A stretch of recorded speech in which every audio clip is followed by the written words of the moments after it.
തൃശൂർ ജില്ലയിൽ നിന്നുള്ള സാമൂഹ്യശാസ്ത്ര അധ്യാപകരുടെ സംഘം തമിഴ്നാട്ടിലെ വൈഗ നദീതീരത്തെ സംഘകാല നഗര സംസ്കൃതിയായ കീഴടി ഉത്ഖനന കേന്ദ്രം സന്ദർശിച്ചു.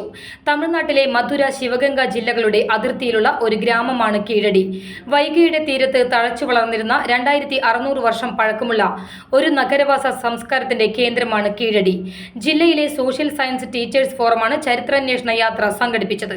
സോഷ്യൽ സയൻസ് ടീച്ചേഴ്സ് ഫോറം ജില്ലാ president K P Sajayan, secretary Praveen M Kumar, vice president Swapna C V, joint secretary Sheeba T G എന്നിവരുടെ നേതൃത്വത്തിൽ വിവിധ വിദ്യാലയങ്ങളിൽ നിന്നുള്ള 50 പേരാണ് സംഘത്തിൽ ഉണ്ടായിരുന്നത്.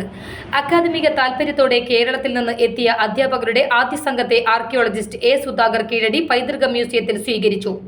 ആർക്കിയോളജിക്കൽ സർവേ ഓഫ് ഇന്ത്യയും തമിഴ്നാട് ആർക്കിയോളജി ഡിപ്പാർട്ട്മെന്റും കീഴടിയിൽ നടത്തിയ ഉത്ഖനനത്തിൽ കണ്ടെത്തിയ പുരാവസ്തു നിക്ഷേപങ്ങൾ BC 6-ാം നൂറ്റാണ്ടിനും 1-ാം നൂറ്റാണ്ടിനും ഇടയിലുള്ള കാലഘട്ടത്തിലേതാണെന്ന് കണ്ടെത്തിയിരുന്നു. പുരാതന സംഘകാല സാംസ്കാരിക ചരിത്രത്തിലെ ഒരു പ്രധാന വഴിത്തിരിവായി ഇത് കണക്കാക്കുന്നു. സംഘകാലം മുതൽ തന്നെ തമിഴ്നാട്ടിൽ നല്ലൊരു നാഗരികത നിലനിന്നിരുന്നുവെന്ന് ഇതിലൂടെ അനുമാനിക്കുന്നു. കീഴടി ഉത്ഖനന സ്ഥലത്ത് കണ്ടെത്തിയ പുരാവസ്തുക്കൾ സിന്ധു നദീതട സംസ്കാരത്തിന്റെ ലിപികളും തമിഴ് ബ്രാഹ്മിയും തമ്മിലുള്ള ബന്ധത്തിലേക്ക് നിർണായക തെളിവായി കരുതുന്നു. ഈ കണ്ടെത്തലുകളാണ് കീഴടിയെ ശ്രദ്ധേയമാക്കുന്നതെന്ന് ആർക്കിയോളജിസ്റ്റ് എ സുധാകർ അഭിപ്രായപ്പെട്ടു.